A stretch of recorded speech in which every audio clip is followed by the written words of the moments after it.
Republic TV Arnab Goswami ఆ మధ్యన ఈ విమాన ప్రమాదం గురించి అహ్మదాబాద్ విమాన ప్రమాదం మీదన డిబేట్ చేస్తున్నప్పుడు తెలుగుదేశం నుంచి అటెండ్ అయినటువంటి నాయకుడు దీన్ని మానిటర్ చేస్తున్నారు.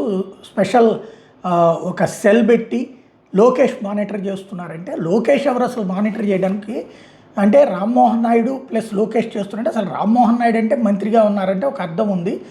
లోకేష్ అనేటటువంటి ఆయన ఒక రాష్ట్ర మంత్రి, ఆయన దేశానికి సంబంధించిన అంశాన్ని ఎట్లా మానిటర్ చేస్తారు అంటూ నిలదీయడం, దాంతో కాస్త ఆర్గ్యుమెంటు. ఈ ఆర్గ్యుమెంట్ తర్వాతన రిపబ్లిక్ టీవీ మరుసటి రోజును కూడా ఇట్లాంటి పాయింట్ వచ్చేటప్పటికి లోకేష్ ప్రస్తావన చేస్తుండేటప్పటికి దాన్ని ఆర్నాబ్ గోస్వామి తప్పుపట్టడం, వెంటనే ఆగ్రహించిన తెలుగుదేశం రిపబ్లిక్ టీవీని బహిష్కరిస్తున్నట్టు ప్రకటించడం, రిపబ్లిక్ టీవీలో డిబేట్స్కి వెళ్ళొద్దని నిర్ణయించుకోవడం, దాంతో కావాలని ఆర్నాబ్ గోస్వామి కూడా మాకు పోయేదేమీ లేదు, పైసా కూడా మాకేం నష్టం లేదు అని చెప్తూ సేమ్ టైం ఆ టీడీపీ ఫోటో పెట్టి మరి ఒక కుర్చీకి ఒక ప్లాట్ఫామ్ అట్లాగే ఉంచి అటెండ్ అవ్వట్లేదు అన్నటువంటి కోణాన్ని ప్రొజెక్ట్ చేసుకొచ్చారు.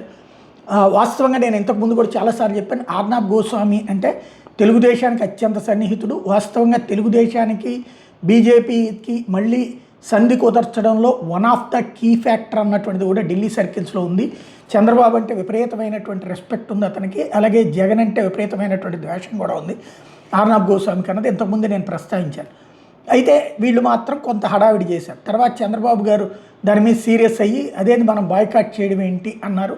ఆ తర్వాత రిపబ్లిక్కి వెళ్ళటం బిగించేశారు. ఇప్పుడు అదే రిపబ్లిక్ టీవీకి ఆ బాయ్కాట్కి కీలకమైనటువంటి అప్పుడు సోషల్ మీడియా నడుపుతున్నటువంటి లోకేష్ అటెండ్ అయ్యారు.